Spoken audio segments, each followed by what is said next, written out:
அஜித் குமார் அப்படிங்கிற ஒரு பையன் மதுரை கிட்ட இருக்கிற ஒரு கோவில்ல பிரைவேட் செக்யூரிட்டியா வேலை பார்த்துட்டு இருக்காங்க. இந்த பையன் அந்த கோவிலுக்கு வந்த ஒரு கார்ல இருந்து 10 சவரன் தங்கத்தை திருடிட்டான்னு ஒரு குற்றச்சாட்டை இவன் மேல வச்சது மட்டும் இல்லாம கூப்பிட்டு கேட்டப்போ இல்ல சார் நான் பண்ணலன்னு இருக்கான் விட்டுட்டு போயிருக்காங்க. ஆனா அதுக்கப்புறம் மறுபடியும் வீட்டுக்குள்ள போய் அந்த பையனை இழுத்துட்டு போய் நாள் கணக்குல கண்டினியூஸா அடின்னு அடிச்சு, அதுவும் போலீஸ்க்கு இதை பண்றதுக்கு எந்த அத்தாரிட்டியுமே கிடையாது, கேஸே ஃபைல் பண்ணாம இந்த பையனை போட்டு அந்த அடிச்சு வீட்டுல சாப்பிட்டு இருந்த தம்பியவும் இழுத்துட்டு போய் திருநீங்களா ஒத்துக்கோங்கடான்னு போட்டு அடின்னு அடிச்சு வாய்க்குள்ள மிளகா பொடியை திணிச்சு ஒரு சினிமால இருக்கிறதுலே உச்சகட்ட வில்லன் என்னென்ன பண்ணுவான்னு நம்ம நினைப்போமோ அது எல்லாத்தையுமே போலீஸ் ஒரு சாதாரண ஒரு பையனுக்கு பண்ணியிருக்காங்க. 10 சவரன் காணோங்கிறதுக்காக இவ்வளவு பண்ணாங்கன்னா எனக்கு உண்மையிலே ஒரு கொஸ்டின் இருக்குது. 10 கிலோ தங்கம் காணாம போகுது, ஆனா ஒரு பெரிய பணக்கார வீட்டு பையன் மேல ஒரு குற்றச்சாட்டு இருக்குது. தொட்டுவாங்களா? இப்படி ஒரு விஷயம் நடக்குமா? ஆனா இன்னைக்கு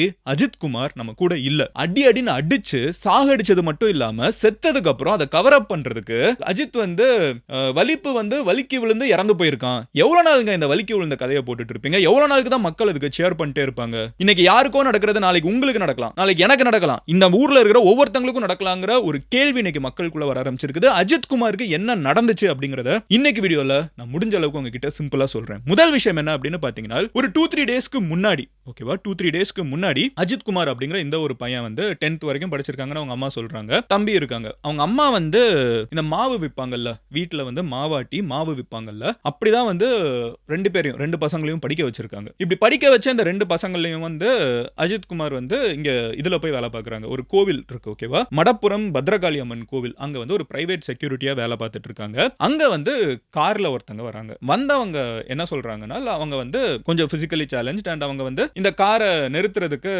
சப்போர்ட் வேணும்னு கேட்டப்ப அஜித்துக்கு வண்டி ஓட்ட தெரியாது. சோ அஜித் என்ன பண்ணிருக்காங்கன்னா, அவங்க ஃப்ரெண்டை கூப்பிட்டு அந்த பிரைவேட் செக்யூரிட்டியோட வேலை காரை நிறுத்துறது கிடையாது, பட் இவங்க கேட்டாங்கிறதுக்காக ஒருத்தங்களையும் கூப்பிட்டு இவங்க போய் காரை நிறுத்திருக்காங்க. உள்ளுக்குள்ள கோவிலுக்குள்ள இறங்கி போனவங்க சாமியை கும்பிட்டுட்டு வெளியே வந்திருக்காங்க. அவங்க என்ன சொல்றாங்கன்னா, நாங்க இறங்கி போறதுக்கு முன்னாடி பின் சீட்ல நாங்க தங்கத்தை வச்சிருந்தோம். சோ நாங்க உள்ளுக்குள்ள சாமியெல்லாம் கும்பிட்டுட்டு வெளியே வரோம். வெளியே வந்ததுக்கு அப்புறம் நாங்க மறுபடியும் காரை கேட்டு அவங்க கொஞ்ச நேரம் கழிச்சு தான் கொடுத்தாங்க. ஆஃப்கோர்ஸ் அஜித் குமாருக்கு தான் வண்டி ஓட்ட தெரியாது. சோ அவங்க ஃப்ரெண்டை கூப்பிட்டு மறுபடியும் காரை கொடுத்துருக்கணும். கொடுத்துட்டு அவங்க மறுபடியும் கிளம்பி போனாங்களே, இது அந்த தங்கம் காணோன்னு சொல்றவங்க சொல்ற கதை. சோ அவங்க ஹைவேல மறுபடியும் போக ஆரம்பிச்சப்போ அவங்க என்ன சொல்றாங்கன்னா, அம்மா ஹோட்டல்ல சாப்பிடுறதுக்கு கூப்பிட்டு போலாம்னு நினைச்சோம். அப்ப ஆனா அவங்க மேல எந்த தங்கமும் இல்ல. சரி, தங்கத்தை தான் எல்லாம் பின் சீட்ல வச்சிருக்கோமே, அதை எடுத்து மறுபடியும் போட்டு நம்ம ஹோட்டல்ல போய் சாப்பிட போலாம் அப்படின்னு சொல்லி நாங்க யோசிச்சோம். அப்பதான் பார்த்தோம் கார்ல இருந்த 10 சவரன் தங்கத்தை காணோம். மறுபடியும் நாங்க கோவிலுக்கு இந்த அஜித் குமார் இவங்க கிட்ட தான கார் கீ கடைசியா கொடுத்தோம். அப்ப இவங்க கிட்ட தான் இருக்குங்கிற சந்தேகத்தின் அடிப்படையில், நல்லா கேட்டுக்கோங்க, சந்தேகத்தின் அடிப்படையில் அந்த தங்கம் எங்க இருந்துச்சு, எப்போ காணாம போச்சுன்னு யாருக்குமே தெரியாது. பட் இந்த பையன் கிட்ட கீ கொடுத்தாங்கங்கிற ஒரே காரணத்துக்காக அவங்க இந்த பையன் மேல சந்தேகப்படுறாங்க. தப்பு இல்ல, சந்தேகப்படலாம், யாருனாலும் யார் மேலனாலும் சந்தேகப்படலாம். இவங்க ஆனா இதுல சந்தேகம் தான் படுறாங்கிறது ரொம்ப முக்கியமான விஷயம். அந்த பையன் குற்றவாளிங்கிறதுக்கான எந்த சாட்சியும் இல்ல, சந்தேகம் மட்டுமே படுறாங்க. யார் மேலனாலும் சந்தேகப்படலாம். நாளைக்கு ரோட்ல நடந்துட்டு இருக்கப்போ உங்க மேல சந்தேகப்படலாம், என் மேல சந்தேகப்படலாம், பஸ்ல சும்மா உட்கார்ந்திருக்கவங்க மேல சந்தேகப்படலாம், வீட்ல தூங்கிட்டு இருக்கிற ஒருத்தங்க மேல பக்கத்து வீட்ல தங்கம் காணோம்னு சந்தேகப்படலாம். சந்தேகம் மட்டுமே, ஜஸ்ட் a doubt,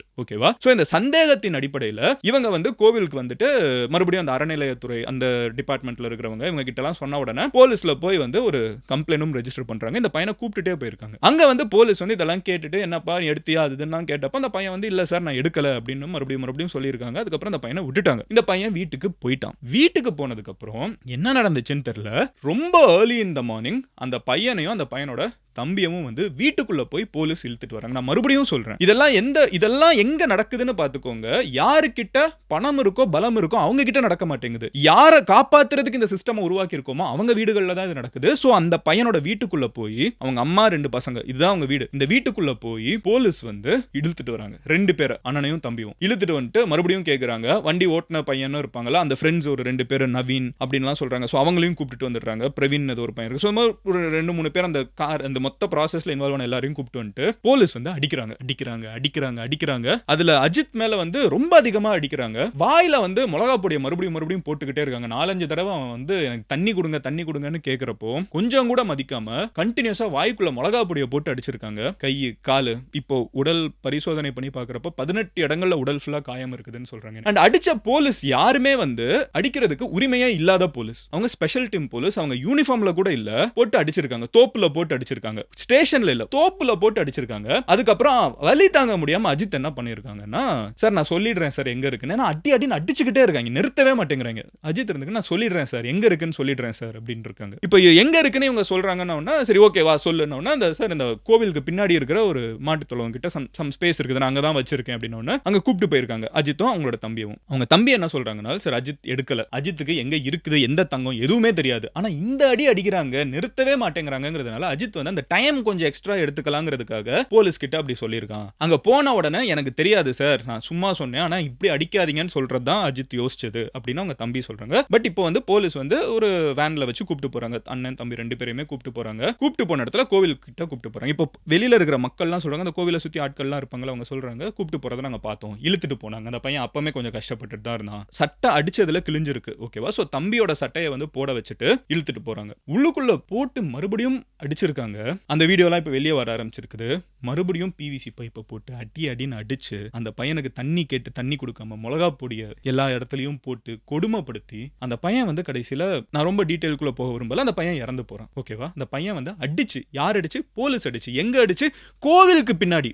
ஸ்டேஷன் கிடையாது, யூனிஃபார்ம் கிடையாது, அத்தாரிட்டி கிடையாது, இந்த எதுவுமே தேவையானது இல்லாத போலீஸ் வந்து அரெஸ்ட் பண்ணல, இன்னும் அபிஷியலா எஃப்ஐஆரே போடல ஓகேவா. அந்த நிலைமையில இருக்கிறப்போ இந்த பையனை கஸ்டடியில் எடுத்துக்காங்கிறதுக்கு எந்த சாட்சியுமே கிடையாது, எல்லாமே இல்லீகலா பண்றது யாரு, போலீஸ். போட்டு இந்த அடின்னு அடிச்சு அந்த பையன் செத்து போயிருக்காங்க, அந்த பையன் இறந்து போயிருக்கான். இறந்துட்டாங்க அப்படின்னு தெரிஞ்சவொடனே வெளியே வந்து தூக்கிட்டு வந்திருக்காங்க. பையன் தம்பியை வந்து நீ போ, தம்பிக்கு தெரியாது என்ன நடந்திருக்குன்னு, தம்பிக்கு இன்னும் அண்ணன் இறந்துட்டான்னு கூட தெரியாது, தம்பியை வீட்டுக்கு போ அப்படின்னு சொல்லி அட்ரஸ் மட்டும் வாங்கி எழுதி கொடுத்து அனுப்பிச்சு வச்சுட்டாங்க. யாருக்குமே தெரியாது இறந்திருக்காங்க. ஆனா அங்க இருக்கிறவங்க எல்லாம் சொல்றாங்க, நாங்க பார்த்தோம், தூக்கிட்டு போனதை நாங்க பார்த்தோம். அப்புறம் வீட்டுல இருக்க அம்மா தம்பி மறுபடியும் போய் ஸ்டேஷன்ல போய் சார் என்ன சார் ஆச்சு அண்ணனுக்குன்னு சொல்றப்போ தான் அண்ணன் இறந்துட்டாங்கிறதையே சொல்றாங்க. இதுல இன்னொரு சொல்றேன், ஓகே இவ்ளோ இல்லீகல் பண்ணிட்டாங்களா, சரி ஓகே ரியலைஸ் பண்ணி தப்ப ஒத்துக்கலாம். இப்போ மறுபடியும் என்ன பண்றாங்கன்னா, கேஸ் எழுதுறப்போ நாங்க வந்து கேள்வி கேட்டுட்டு இருந்தோம், கேள்வி கேட்டுட்டு இருக்கப்போ அவங்க தப்பிச்சு ஓட முயற்சி செய்யறப்போ வலிப்பு வந்து வலிக்கி விழுந்து இறந்து போயிட்டாங்க.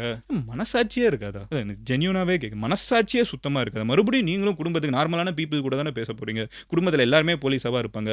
உங்க வைஃபோ அண்ணனோ தம்பியோ தங்கச்சியோ மகளோ மகனோ சாதாரண ஆட்கள் தானே. அவங்களை இன்னொருத்தங்க இதெல்லாம் பண்ணா எப்படி இருக்கும் உங்களுக்கு? இதெல்லாத்தையும் பண்ணிட்டு இப்போ கோர்ட் வந்து அதான் சொல்றாங்க, சாத்தான்குளம் கொஞ்சம் வருஷத்துக்கு முன்னாடி இதே மாதிரி தான் நடந்துச்சு, போலீஸை காப்பாத்துறதுக்கு கூட சில பேர் வேலை பார்த்தாங்க, இந்த தடவை நாங்க அப்படி விட மாட்டோம் அப்படிங்கறத வந்து கோர்ட் வந்து சொல்லுது ஓகேவா. நான் இந்த தடவை ஸ்ட்ரிக்டா இருக்க போறேன்னு ஜட்ஜ் சொல்றாரு. சாத்தான்குளம் வேற கவர்மெண்ட், இப்போ அஜித் குமார் வேற கவர்மெண்ட். கவர்மெண்ட்ஸ் மாறிக்கிட்டே இருந்தாலும் போலீஸ் பண்ற இந்த கஸ்டடியில இறந்து போற மரணங்கள் மட்டும் ஏன் இருந்துகிட்டே இருக்குது? கோர்ட்ல வந்து சொல்லியிருக்காங்க, நாங்க போன கவர்மெண்ட்டை விட இந்த தடவை கம்மியா இருக்கும், அங்க இருக்க கூடாதுங்கிறது தாங்க பாயிண்ட். உங்ககிட்ட ஒருத்தங்க வந்து சேர்றாங்கன்னா, உங்களை நீங்க வந்து ஒருத்தங்களை கஸ்டடியில் எடுக்கிறேன்னா அவங்களோட பாதுகாப்பு, நீங்க இருக்கிறதுலே ஆபத்தான இடம் போலீஸ் ஸ்டேஷன்னா என்ன மாதிரி காவல் சிஸ்டம் இது? எல்லா போலீஸையும் நான் சொல்லல, நான் மறுபடியும் சொல்லிடுறேன், எல்லா போலீஸையும் சொல்லல. ஏன்னா இதெல்லாம் இப்ப வெளியே வந்து இதுதான் நடந்துச்சுன்னு சொல்றதுக்கும் நிறைய போலீஸ் தேவைப்படுறாங்கல்ல. எல்லா சிஸ்டம்லயும் கரப்டான ஆட்கள் இருப்பாங்க, இல்லீகலான ஆட்கள் இருப்பாங்க, நியாயமான ஆட்கள் இருப்பாங்கன்னு எல்லா இடத்துலயும் இருப்பாங்க. எல்லா இடத்துலயும் இதுதான் ரெண்டும் இருக்குது. ஆனா இதே இடத்துல இந்த தவறுகளை வெளிக்கொண்டு வரதும் போலீஸ் தானே. இப்போ அவங்க எல்லாம் சொல்லி தானே நம்மளுக்கு இந்த நிறைய விஷயங்கள் தெரியும். நினைச்சிருந்தா இது எதுவுமே வெளியே வந்திருக்காது. பட் அதையும் வெளியே வர வைக்கிறதும் போலீஸ் தான். பட் இதை பண்ணக்கூடிய சில கேவலமான கருப்பாடுகள்னால மொத்த டிபார்ட்மெண்ட்டுக்கும் கெட்ட பேர், அவமானம் வந்து சேர்ந்துட்டு இருக்குது. போலீஸ் எப்பவுமே ஒரு விஷயம் சொல்லுவாங்க, நான் நிறைய இடத்துல பார்த்துட்டேன், போலீஸை பார்த்தா பயம் இருக்கணும், போலீஸை பார்த்தா பயம் இருக்கக்கூடாதுங்க. பயம் இருந்துச்சுன்னா நீங்க பேய் பிசாசுன்னு அர்த்தம். உங்களை பார்த்து பயம் இருக்கிறது உங்களுக்கு எந்த பெருமையும் இல்லை. சினிமாவில் வர வில்லனை விட கேவலமான ஆட்கள் நீங்க. உங்களை பார்த்து பயம் வரக்கூடாது. பேயா நீங்க, பூதமா நீங்க, மனுஷன் தானே.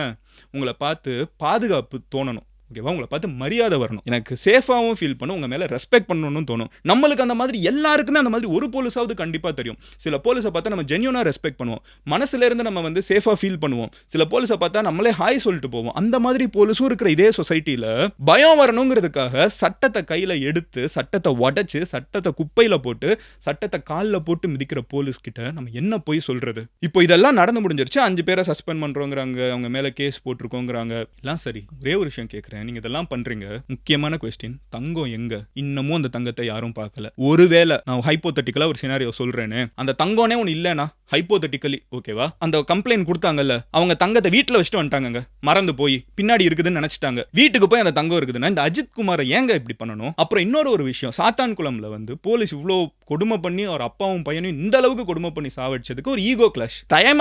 கடையை சாத்துங்க அப்படின்னா, இல்ல சார் இன்னும் டைம் இருக்குது, நான் ஏன் சாத்தணும், நீ என்ன எப்படி என்ன கேள்வி கேட்டுருவேன், நீ என்ன கேள்வி கேட்டுருவியா, நான் உன்னை பயமுறுத்துறேன் பாரு, உன்னை எல்லாரும் முன்னாடி என்ன பண்றேன் பாரு, உன்னை நான் அப்படின்னா என்னையா சாதிக்க போறீங்க? அப்படி ஒரு கூட இருக்கிற ஒரு சக மனுஷனை நீ துன்புறுத்தி கொடுமைப்படுத்தி நீ பெரிய ஆள்னு காமிக்கிறது வந்து, நான் மறுபடியும் கேட்கிறேன், உனக்கு இருக்க மாட்டாங்களா? உன் குடும்பத்துக்கு நீ திருப்பி போய் பார்த்தேன்னா சாதாரண மனுஷங்க தானே இருக்காங்க, யூனிஃபார்ம் போடாத ஆட்கள் தானே இருக்காங்க. அவங்கள யாராவது இதே நீ பண்றதெல்லாம் பண்ணாங்கன்னா அவங்களுக்கு எப்படி இருக்கும்? உங்களோட டிபார்ட்மெண்ட்லயே நியாயமான போலீஸ் எவ்வளவு பேர் இருக்காங்க?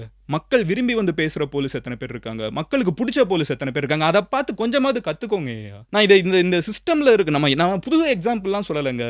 ஒரே டிராஃபிக் போலீஸை பார்த்து ஹாய் சொல்லிட்டு போற ஆட்களும் இருப்பாங்க. சில டிராஃபிக் போலீஸை பார்த்து ஐயோ இவனா எப்படி காசு எடுக்க போறான்னு யோசிக்கிற ஆட்களும் இருப்பாங்க. கரெக்டா இல்லையா? எல்லா இடத்துலயுமே ரெண்டு இருக்கிறப்போ இந்த ரெண்டு எக்ஸ்ட்ரீம் வந்து ரொம்ப அதிகமா இருக்குது. தயவு செஞ்சு ஆஸ் அ சொசைட்டி நம்ம சில விஷயங்களை இன்னைக்கு முடிவெடுத்தே ஆகணுங்க. ஃபர்ஸ்ட் விஷயம், இந்த கஸ்டடியில வந்து போலீஸ் போட்டு அடிக்கிறத எவனாவது என்கரேஜ் பண்ணி பாத்தீங்கன்னா தயவு செஞ்சு அவங்க கிட்ட டிஸ்கரேஜ் பண்ண ஆரம்பிங்க. நீங்க ஒருத்தங்களை தவறுன்னு நினைச்சு ஒருத்தங்களை நீங்க சொல்றீங்களா, இவன் தப்பு பண்ணிட்டான், இவனை போட்டு அடிக்கணும், இவனை போட்டு உதைக்கணும், இந்த மாவு கட்டு போட்டு அதை செலிப்ரேட் பண்றது எங்க நியாயம் செத்துட்டு இருக்குது. ஓகேவா?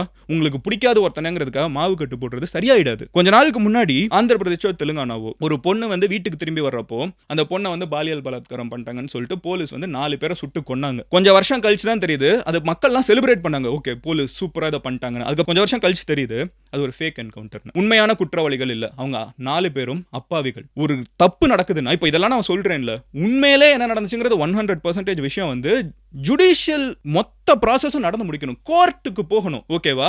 என்னென்ன நடந்துச்சு, எந்தெந்த இடத்துல யார் யார் ஏமாத்தி இருக்காங்க, யார் யாரு கரெக்டா நடந்திருக்காங்கிற மொத்த விஷயத்தையும் ஜட்ஜ் வந்து நூற்றுக்கணக்கான நபர்கள் கிட்ட எவிடன்ஸ் கேட்டு மொத்தமா முடிச்சுட்டு அவங்க சொல்லுவாங்க தெரியுமா ஜட்ஜ்மெண்ட். அது அல்டிமேட் ஜட்ஜ்மெண்ட். இன்னைக்கு சோஷியல் மீடியாவில் நம்ம பார்த்துட்டு இவன் நல்லவன் இவன் கெட்டவன் போட்டு அடிங்க உதங்கன்னு நம்மளே போலீஸை சம்டைம்ஸ் சொல்கிறோம்ல, அது தப்பு. போலீஸ் அடிக்கக்கூடாது, போலீஸுக்கு அடிக்கிற உரிமை கிடையாது. இது 100% ஃபேக்ட். ஓகேவா? இதே இது வந்து அங்க யூஎஸ்ல ஒரு பிளாக் ரைட்ஸ் மூவ்மெண்ட்டே உருவாச்சு. எப்படி நீங்க ஒருத்தவனை சாகடிக்கலான்னு. நம்ம ஊர்ல ஏன் அது அந்த கோவம் எனக்கு வந்து ரொம்ப ஆழமா இருக்குது. எது மாறினாலும் இங்க வந்து ஏன் போலீஸை பார்த்து பயப்படணுங்கிற ஒரு கான்செப்ட் மாற மாட்டேங்குது. போலீஸை பார்த்து மரியாதை வரணுங்கிற கான்செப்டை யாரு கொண்டு வந்தாலும் அது மக்கள் செலிப்ரேட் பண்ணுவாங்க. And please remember this, next time நீங்க வந்து ஒரு என்கவுண்டரையோ இல்ல போலீஸ் வந்து அரைகிறாங்கிறதையோ அடிக்கிறாங்கிறதையோ தயவு செஞ்சு எந்த ஒரு பெர்சன்டேஜ் கூட என்கரேஜ் பண்ணாதீங்க. பிகாஸ் வி நெவர் நோ அங்கே பாதிக்கப்பட்டு இருக்கிறது ஒரு நிரபராதியாக இருக்கிறதுக்கான வாய்ப்பு 100% இருக்குல்ல, சான்ஸ் இருக்குல்ல. That's a very good chance அவங்க வந்து இன்னோசென்ட்டாக இருக்கிறதுக்கு. கரெக்டாக இல்லையா? ஸோ அப்படி இருக்கிறப்போ தயவு செஞ்சு இதை யாரும் என்கரேஜ் பண்ணாதீங்க. கொஞ்சம் கொஞ்சமாக இந்த கையை உடைக்கிறதெல்லாம் என்கரேஜ் பண்ணுறதுனால தானே இந்த இடத்துல வந்து நிற்குது. கோவில் பின்னாடி கட்டி போட்டு அடிச்சு சாவடிப்பீங்க. ஏங்க இது என்னங்க, இது என்ன இது சினிமாலெல்லாம் காமிப்பாங்கல்ல, இந்த பல்வால் தேவனோட ஆட்சி, இந்த பாகுபலி படத்தில் இந்த கட்டி போட்டு அடிப்பாங்கல்ல, அதை தான் எக்ஸாகரேட் பண்ணல. அதே சீன் தான் இங்கே இருக்குது. இன்னைக்கு வீடியோ வந்ததை போய் பாருங்க. மனுஷனா மாடா என்னது இது? அடிச்சு கொல்லுவீங்களா? மாடு அடிச்சு கொள்ளுவாங்க, மனுஷன் அடிச்சு கொண்டிருக்கீங்க. ஒரே ஒரு request to the government, to the higher officials, ஆட்சியாக இருக்கட்டும், அரசாங்கமாக இருக்கட்டும், போலீஸாக இருக்கட்டும், மறுபடியும் சொல்கிறேன், மரியாதை வரணும், பயம் வரக்கூடாது.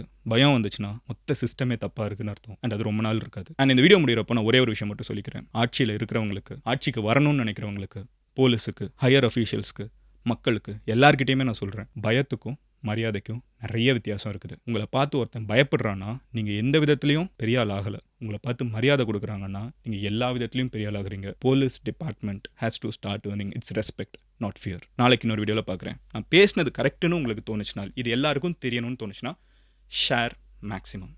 நான் இது எல்லா வீடியோலையும் சொல்ல மாட்டேன், but I think this is a video the whole state deserves to know. Bye.